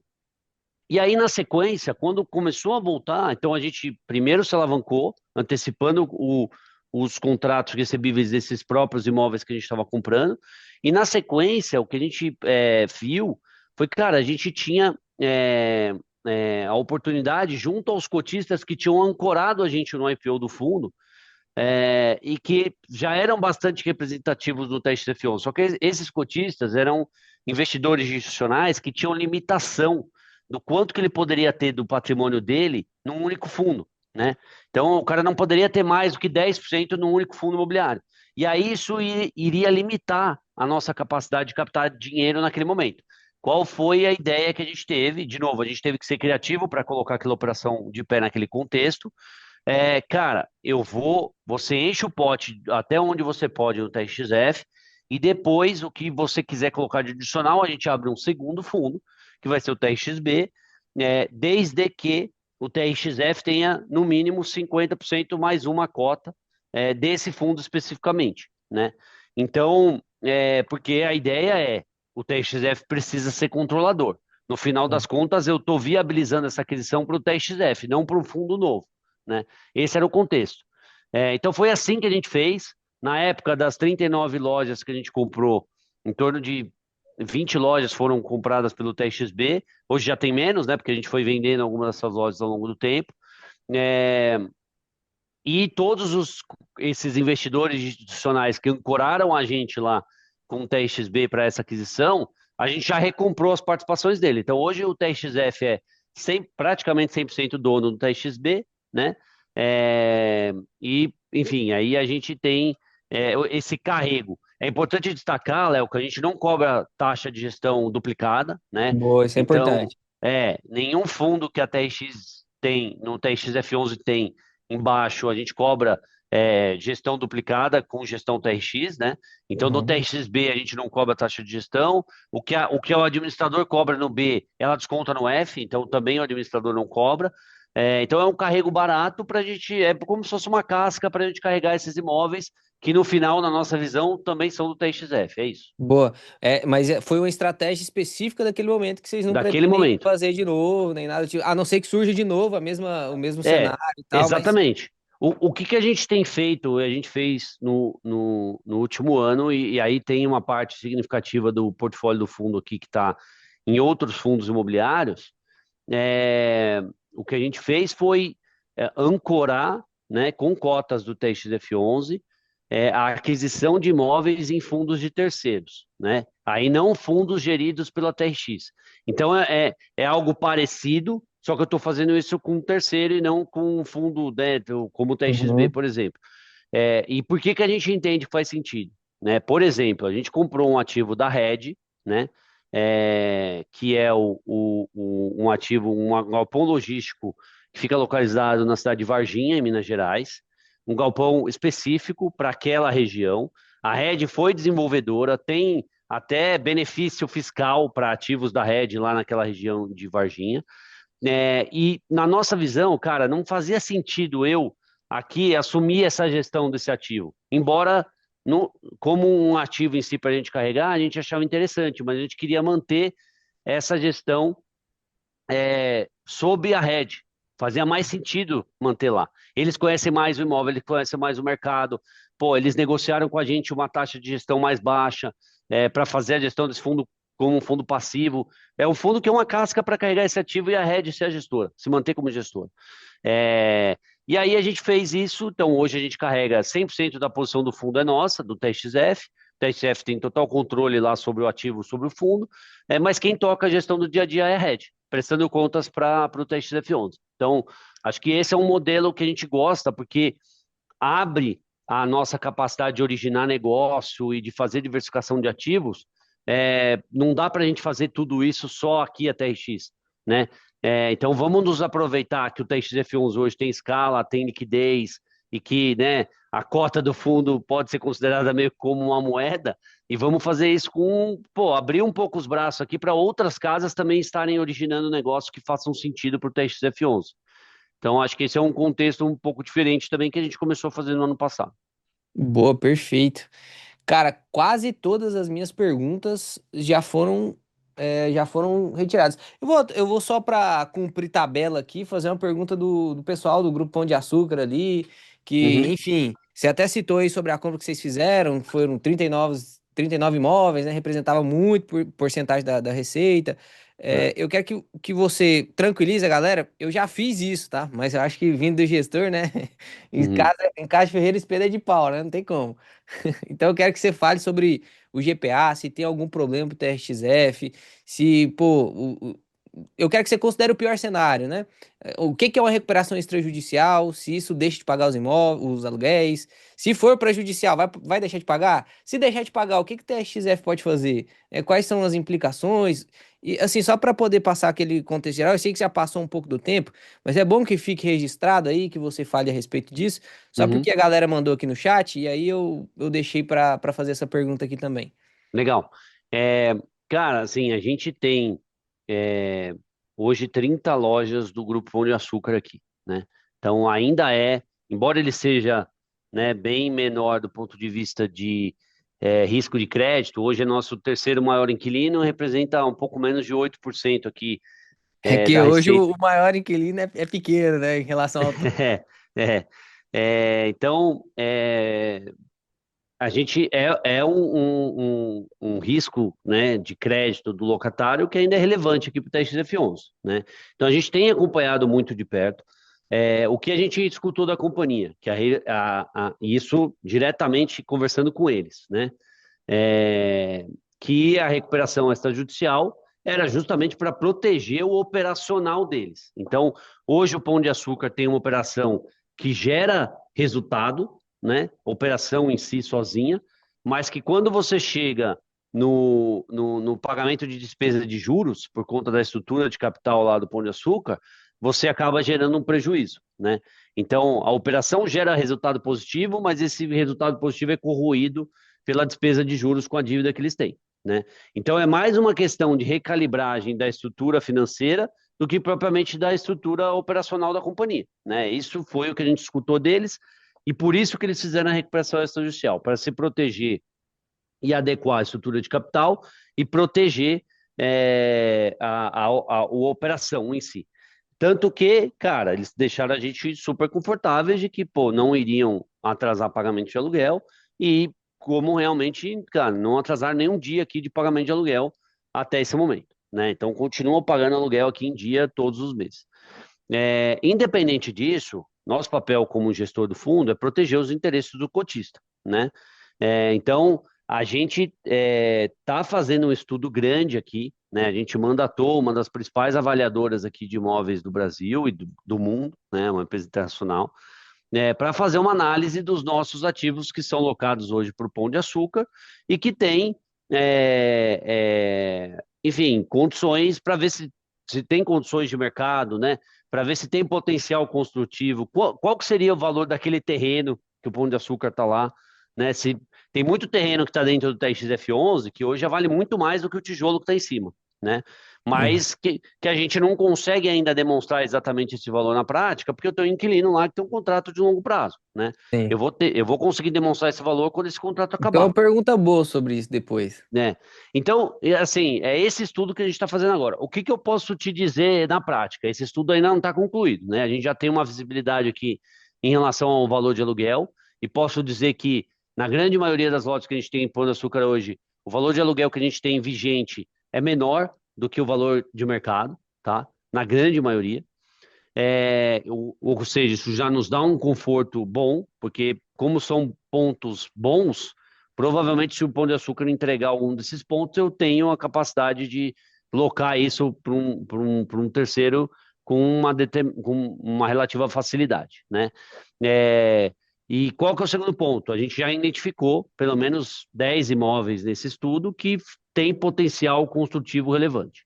Independente disso, né, a gente está esperando esse estudo ser concluído e que, pô, se a gente abre uma conversa lá com o Pão de Açúcar, né, nesse sentido, mas independente disso, cara, depois que a gente anunciou a recuperação extrajudicial, incorporadoras ou investidores, enfim, já bateram aqui na porta para sondar comprar da gente pelo menos 10 imóveis, né?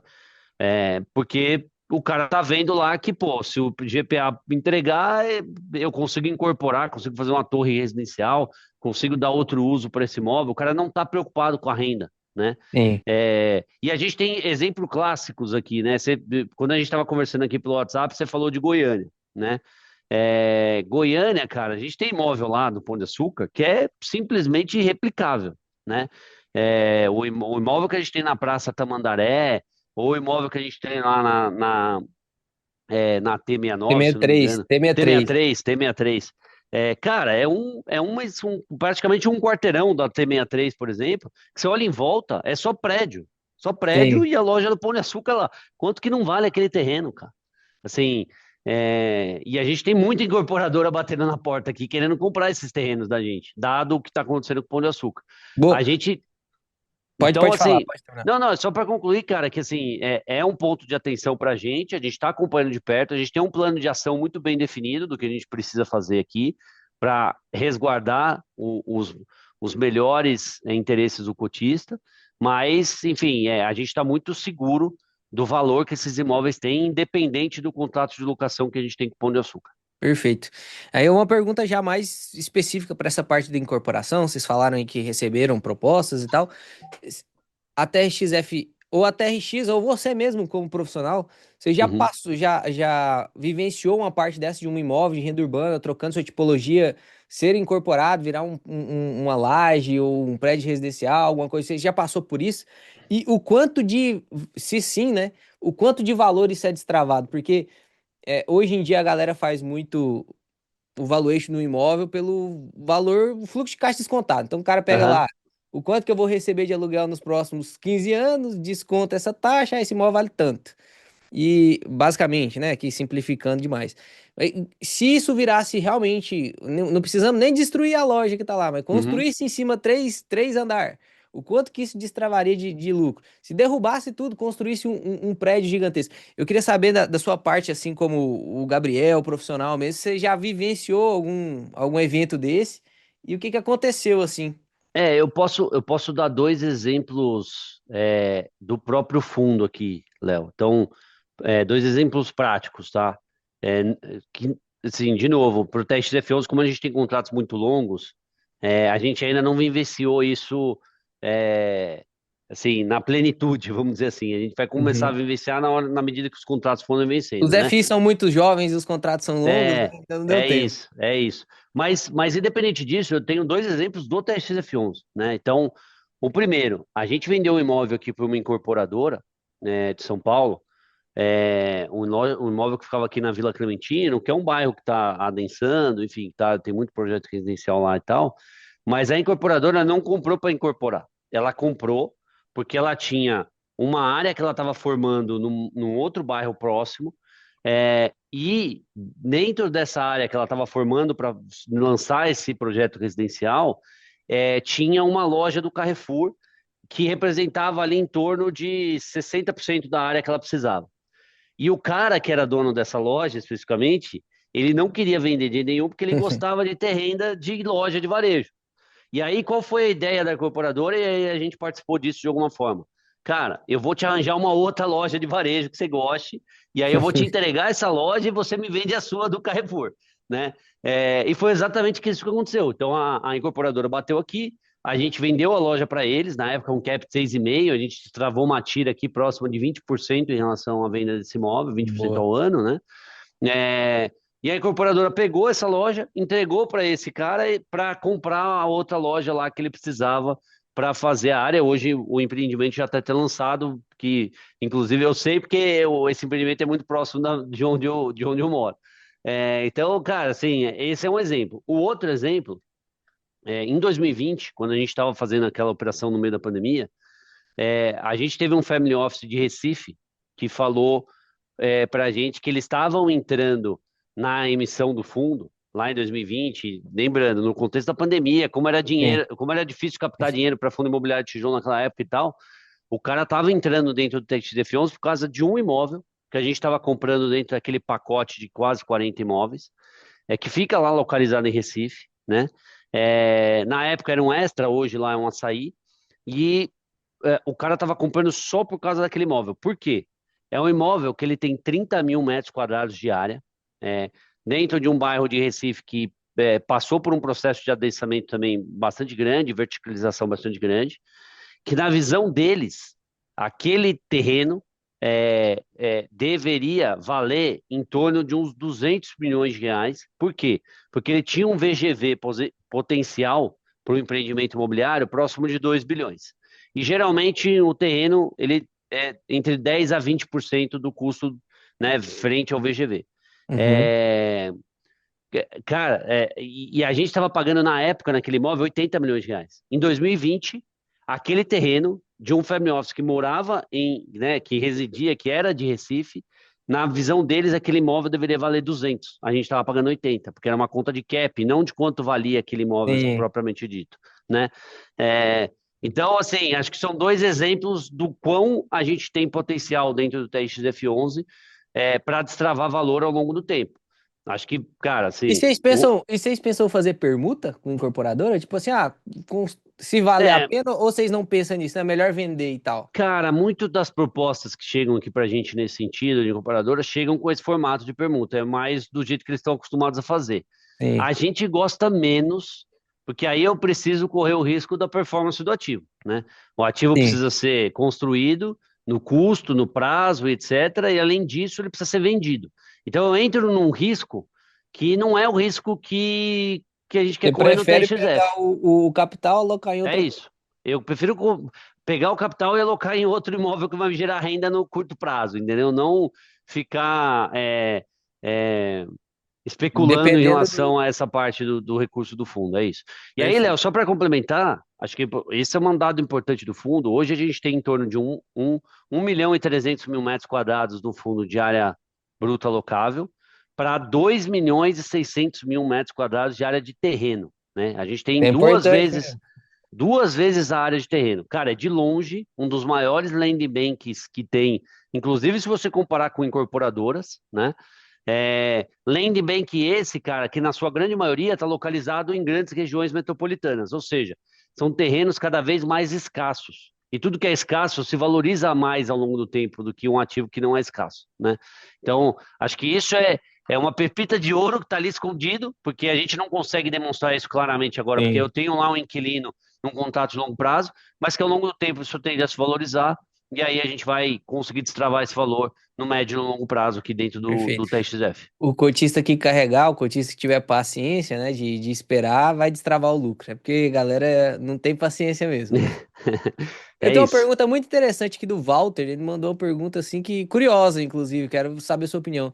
Se vocês têm ideia de desdobrar o fundo em algum momento, virar a base 10, é porque vocês já têm liquidez suficiente, né? É, Mas né? assim, vocês pensam para atender, dar mais acessibilidade para outros tipos de cotista ou não é assim prioridade no momento? Cara, eu acho que você já respondeu um pouco, assim, a gente recebe bastante essa pergunta, Léo, mas no final das contas, o principal benefício de você fazer, né, esse desdobramento é para aumentar a liquidez. Hoje, o TXF11 na base 100 já é o fundo mais líquido do mercado, em 2026, pelo menos, né? Sim, É, cara, assim, eu não tenho o benefício de gerar mais liquidez, porque, pô, já sou o fundo mais líquido do mercado, inclusive em comparação com os fundos base 10, mas ao mesmo tempo, essa questão de base 10, ela traz uma volatilidade maior para a cota. Por quê? sim. Porque 1 centavo de variação, que é o mínimo que você pode ter lá na negociação da Bolsa no pregão, percentualmente falando, ele é muito diferente para um fundo base 10 do que ele é para um fundo base 100, né? Sim. É, E Isso é isso, bom cara. para nós cotistas, por isso que a gente gosta. Então, mas isso traz mais volatilidade para a cota, entendeu? E a gente aqui, de novo, a gente gosta de ter menos volatilidade, Sim. porque a gente entende que o perfil do nosso cotista, ele prefere ter menos volatilidade, é aquilo que a gente conversou no início. Sim. Então, como eu não tenho o benefício de aumentar a liquidez, em tese, e eu tenho o malefício de aumentar a volatilidade, a gente, por enquanto, prefere não fazer. Perfeito, beleza. Tem uma pergunta legal aqui também do Felipe, sobre os novos fundos imobiliários que entraram, o Snell e o Sepur. Você tem alguma coisa para falar a respeito? Qual foi a estratégia? Por que do Snell? Vamos lá, CPUR, a gente já tem no fundo, cara, desde 2021, se eu não me engano. Não é novidade, tá? Ele tinha até um outro código quando a gente entrou nesse fundo, era o EVBI, era o Fundo de Renda Urbana da VBI, na época. Então a gente já tem há bastante tempo. A nossa tese aqui é que assim, eu tô lá, sou um investidor relevante num fundo que tem um potencial muito parecido com o do próprio TXF11, né? Tem um alinhamento aqui, é um fundo que a gente tem como uma posição, e a gente carrega de algum tempo uma posição mais estratégica. Quer dizer que eu não me desfaria da posição? Não, não. No preço certo, gerando liquidez, eu encontrando uma oportunidade melhor para esse recurso, acho que é algo que a gente poderia sim é, ter essa venda e, né, enfim, tirar daqui do portfólio. Mas é um ativo que a gente vem carregando já no longo prazo, ele não é novo, tá? E aí, enfim, a gente já passou por essa tese, dá para pesquisar também nos nossos relatórios gerenciais mais antigos, a gente já explicou do porquê que faz sentido, por que que a gente está lá, por que que o fundo Pô, entrou na carteira, enfim, tem tudo isso lá nos nossos relatórios. O Snell, cara, aí sim é uma tese nova, né? A gente gosta muito da tese de fazer é, geração de energia limpa. A gente já estudou muito isso até para fazer nos nossos próprios imóveis, né? Pô, se eu tenho 1.300.000 metros quadrados de área bruta locável, quer dizer que eu tenho 1.300.000 metros de quadrados teto. de teto, no mínimo. Fora o espaço potencial que eu teria nos terrenos, né? Porque às vezes você tem uma grande loja lá do Açaí, do Atacadão, etc., do Mateus, que, cara, o cara não usa tudo aquele espaço de estacionamento. Eu poderia usar um pedacinho lá e montar uma.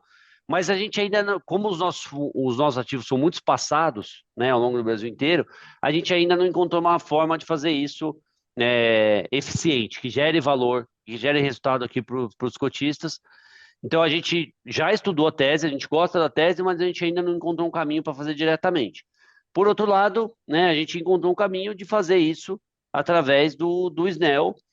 Foi uma posição que a gente comprou pagando com cotas do próprio TRF11 também, né? É um fundo que tem liquidez, não é um fundo que não tem liquidez, ele tem um yield maior do que o próprio TRF11. Então ele paga lá um yield de 14, 15% ao ano com liquidez. Então, pô, na nossa visão, fez total sentido fazer esse investimento, porque eu emiti mais equity no fundo, aumentei o meu ativo, numa posição que eu tenho uma certa liquidez, que eu posso ir vendendo ao longo do tempo, e ao mesmo tempo eu tenho um carrego, né, bem positivo. Então, acho que por isso a gente fez esse investimento. Não é um investimento exatamente estratégico, né? Ele fica ali meio estratégico, Meio no tático. meio estratégico, meio tático, mas a gente tá fazendo alguma liquidez. A gente, dos 150 milhões de reais inicialmente que a gente comprou do Snell, a gente já vendeu pelo menos uns 50 milhões de reais. Então, isso virou caixa para eu fazer o investimento nos imóveis, né? Sim. É, então é isso, assim, é um investimento que a gente gosta da tese, mas que a gente já está fazendo alguma liquidez também no secundário para fazer a nossa gestão de caixa aqui.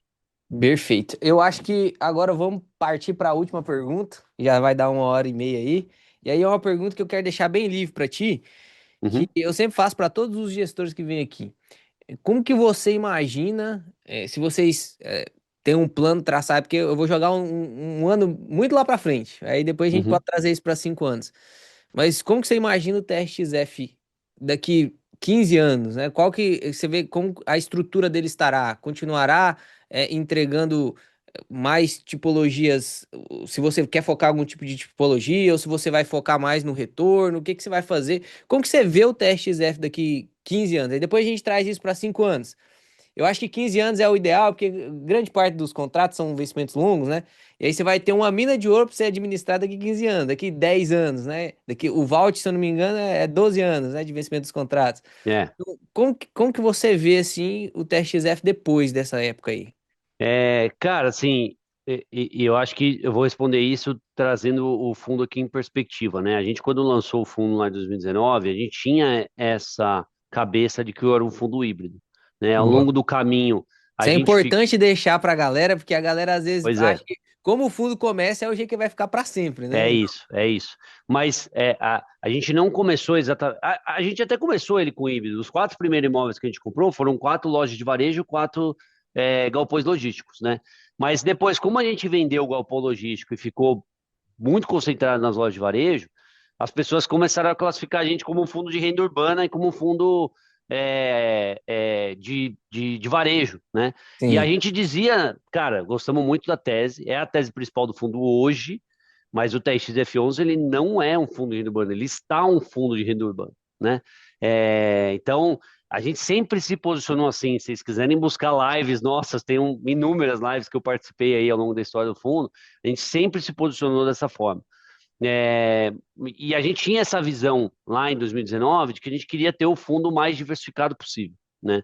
Tanto do ponto de vista de inquilinos, quanto do ponto de vista, e aí bons inquilinos, né? Não adianta você ser diversificado e ser diversificado de uma forma negativa, Ruim. né? A gente sempre falou, é melhor você estar concentrado em bons nomes do que estar diversificado em nomes ruins, né? Sim. Mas quando você consegue diversificar o máximo possível dentro desses bons nomes, melhor ainda. Então, essa era a visão que a gente tinha para o TXF. A gente, até começo do ano passado, a gente não tinha conseguido implementar essa visão na plenitude. E, cara, hoje a gente entende que o TXF11 tem muito mais a cara do que a gente imaginou que ele teria, do que lá no passado, né? No começo do fundo.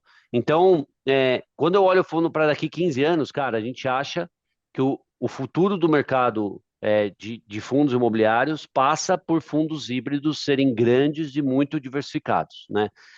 Não quer dizer que só vão existir fundos híbridos, mas que os fundos híbridos vão ter uma posição de destaque, porque é meio que matemático, né? Hoje, o maior fundo que existe é o HGLG, né, de tijolo, que é um fundo Sim. de logística, que vai ter lá, com a aglutinação dos outros fundos que a Pátria comprou, vai ter lá, sei lá, próximo de 10 bilhões de reais sob gestão. Mas para ele crescer mais 10 bilhões, cara, ele precisa comprar Não tem 10 tudo isso bilhões. de logística, Não, né? ele precisa comprar mais 10 bilhões em logística. E ele não está sozinho, né? A gente está comprando logística, o BTLG está comprando logística, a 20 está comprando logística, a XP está comprando logística, a Quineia está comprando logística, enfim. Então o cara ele tá num nicho que ele tem um teto, né? O teste, não quer dizer que o teste F11 não tem o teto, mas o teto do teste F11 é mais alto, né?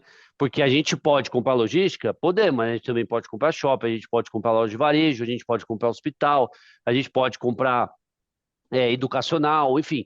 Então, com essa cabeça, a gente acha que vai ter sim um espaço relevante para os fundos híbridos, e é nesse contexto que a gente vislumbra o TXF11 como um dos fundos mais diversificados e mais resilientes para entregar, para continuar entregando valor para o cotista no longuíssimo prazo. Essa é a nossa visão. Acho que daqui 15 anos o fundo vai ter uma cara diferente. Muito provavelmente a gente não vai estar tão concentrado como a gente é hoje em loja de varejo, que ainda é 60% da Uhum. nossa posição. Muitas dessas lojas com certeza vão ter virado os terrenos que, né, foi feito outra coisa naquela loja, porque o terreno tende a valorizar mais do que o tijolo que está lá. Sim. É, e, enfim, acho que vai ter um contexto um pouco diferente, mas, cara, com certeza a gente enxerga que o TXF11 ou os fundos híbridos, de maneira geral, vão ter uma posição de destaque no mercado. Perfeito, perfeito. Top demais. Se você quiser deixar mais qualquer outra consideração aí, Gabriel, eu acho que da nossa parte aqui já foi. Eu acho que eu peguei todas as perguntas mais interessantes aqui. Não tem nada. Só se você quiser mais alguma coisa aí, É, deixar algum. só para complementar, Léo, ainda nesse contexto dos fundos híbridos, fundos grandes, fundos diversificados, eu vou colocar mais um slide aqui, o último, para um ponto que a gente está cada vez mais chamando atenção aqui pela TRX e o mercado como um todo, que é o potencial que a gente tem de entrada de fundos estrangeiros ou investidores estrangeiros no mercado de fundos investimento imobiliário, né?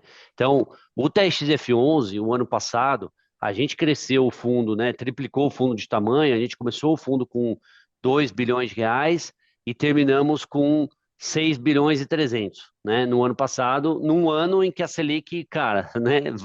Chegou a 15%, né? Uhum. É... Como que a gente fez isso num fundo de tijolo? Cara, passou também, é lógico, a gente ancorou as nossas emissões com cotas. Mas desses 4 bi 300, aproximadamente uns 3 bi foi comprando ativo com cota. O Sim. resto, ou seja, a gente tem aí é, uns, é, uns 1,5 bi mais ou menos, que a gente comprou, que a gente captou dinheiro no mercado, né? E de onde veio esse recurso? Boa parte dele veio de investidores estrangeiros, né? E a gente mostra isso aqui nesse gráfico. Então, o TXF11 entrou na carteira, no índice da FTSE Russell no primeiro semestre do ano passado, Eles participaram de forma relevante na 11ª emissão que a gente fez no primeiro semestre, aportando em dinheiro aproximadamente 100 milhões de reais. E depois, na 12ª emissão, que foi essa emissão de 3 bilhões, eles investiram mais 400 milhões de reais em dinheiro, né? E por que a gente acha que isso é relevante? Porque a FTSE é uma provedora de índice que a gente tem no mundo. Existem pelo menos mais duas grandes relevantes, e, no geral, mesmo a FTSE, eles não reconhecem os fundos imobiliários aqui no Brasil como é, REITs, né? E eles têm índices específicos para REITs.